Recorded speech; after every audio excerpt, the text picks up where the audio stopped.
Hi అమ్మ, ఎలా ఉన్నారు? రండి, సింపుల్గా ఒక చికెన్ ఫ్రై చేసేద్దాము. పప్పు చారుల్లోకి, పప్పు కూరల్లోకి కమ్మగా ఉంటుంది.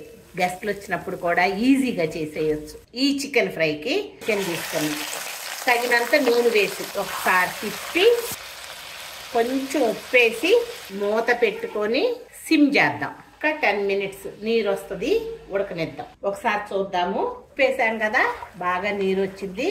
ఇంకొంచెం సేపు మూత పెట్టి ఉంచుదాం. చూడండి, నీరంతా ఎగిరిపోయి మనం వేసుకున్న నూనె బయటకు వచ్చేసి ఉల్లిపాయలు, కూరకు సరిపడా అల్లం వెల్లుల్లిపాయ పేస్ట్ వేసి ఒకసారి తిప్పుదాం. తిప్పి ఒక్క 5 నిమిషాలు మూత పెడదాం సిమ్ మీద పెట్టి.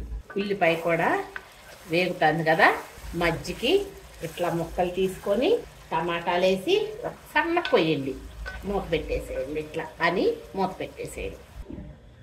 ఒకసారి ఇలా తిప్పండి, హై మీద పెట్టండి, దగ్గర ఉండండి. ఒకసారి ఇలా తిప్పుకోండి, ఇంకా మూత పెట్టొద్దు. వేగుతూ ఉన్నప్పుడే కొంచెం పసుపు, కూరకు సరిపడినంత కారం వేసి ఒకసారి తిప్పుదాం. వేగుతూ ఉంది కదా, చూడండి. ఒక 2 పచ్చిమిరపకాయలు చీలికలుగా కోసుకుందాం. అలాగే కరివేపాకు, కొన్ని జీడిపప్పు కమ్మగా ఉండటం కోసం, కసూరి మేతి చేతిలో వేసుకొని ఇలా అన్న తర్వాత ఒకసారి తిప్పండి. హై మీద పెట్టండి, దగ్గర ఉండండి, వేంచండి.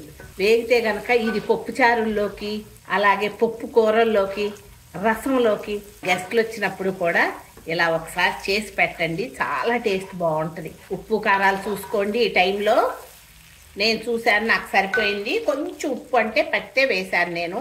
చికెన్ పొడి మసాలా వేసేసుకోండి. హై మీదే ఉంచండి. ఒకసారి తిప్పేద్దాం. దగ్గరికి వచ్చేసింది చూసారా, లైట్ బ్రౌన్ కలర్లో టేస్టీగా ఉంటుంది, జ్యూసీగా ఉంటుంది. ఒక్కసారి ఇలా చేసి చూడండి, చూసి కామెంట్ చేయండి అమ్మ ఎలా ఉంది ఏంటి అని. Thank you so much.